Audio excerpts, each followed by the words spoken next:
esprit sait que tu aimes les compliments. Cet esprit sait que, surtout si tu as été blessé, déçu par des hommes, tu aimerais bien qu'un homme quand même te dise, ah, tu sais que tu es belle, hein? Tu sais, tu es, hein?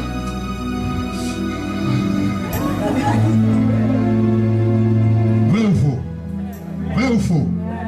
Alors, comme le diable le sait, il va envoyer cet esprit. Ça va utiliser de belles paroles, des charmes. Ça va te charmer. On va le voir tout à l'heure. Ça va, oh là là, des belles paroles qui touchent l'ouïe, qui touchent l'oreille, oh là là. Et les oreilles, c'est la porte du cœur, n'est-ce pas? Il est dit, car ton cœur plus que toute autre chose, car de lui viennent le source de la vie. Voyez-vous? Et cet esprit va chercher à toucher ton cœur pour que ton cœur soit partagé. Ton cœur ne soit plus à Jésus. Et une fois que tu cèdes à ces paroles, tu es pris dans le piège. Tu es pris dans le filet. Et ces mains, nous dit la Bible, c'est des liens. Tu es lié. Retenez bien le passage que je viens de vous donner. Nous allons voir ça dans le cas de Samson. Quand Delilah est venue, il y avait des belles paroles. Oh là là, ça, Samson a cédé. Amen. Alors, qu'est-ce que Dieu nous recommande par rapport à la sirène des eaux? Je vous dis que c'est un esprit puissant. Regardez, face au diable, Dieu ne dit pas de fuir le diable. Si vous êtes chrétien, Dieu ne vous demande pas de fuir le diable. Dieu vous dit de résister. N'est-ce pas? Jacques 4, verset 7 dit quoi? Jacques 4, 7 nous dit, soumettez-vous à Dieu et résistez au diable et il fuira loin de vous. Et dans 1 Pierre, chapitre 5, le verset 8 à 9, il est dit, veillez et soyez sobres, car votre adversaire le diable, il rôde comme un lion rugissant, cherchant qui dévorer. Mais résistez-lui avec une foi ferme. Donc, on a besoin de la foi, tel un bouclier, pour résister au diable.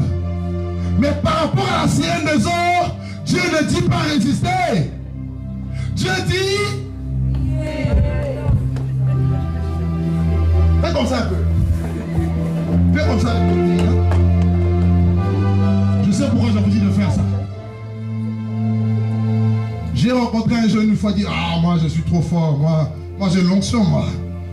J'ai l'onction. J'ai dit, justement parce que tu as l'onction, protège ton onction pour que le diable ne le vole pas, ne la vole pas.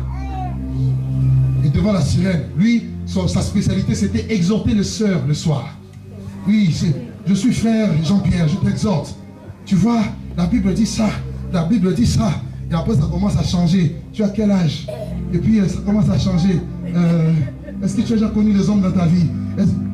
Et puis, le frère, un jour, il était tout feu, tout flamme. Et puis, un jour, où est parti le feu?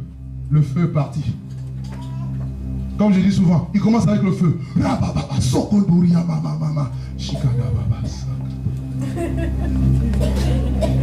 pas compris. Vous avez compris, non? Dis à ton ami, sirène. Fais-lui comme ça. Attention, sirène.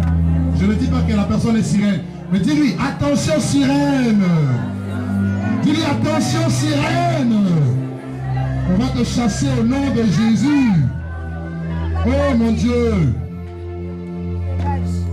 Face à l'esprit de séduction, la Bible nous ordonne de fuir. Fuyez l'impudicité. Fuyez la débauche. Quelque autre péché qu'un homme commette, ce péché est hors du corps. Mais celui qui se livre à l'impudicité, à la débauche, pêche contre son propre corps.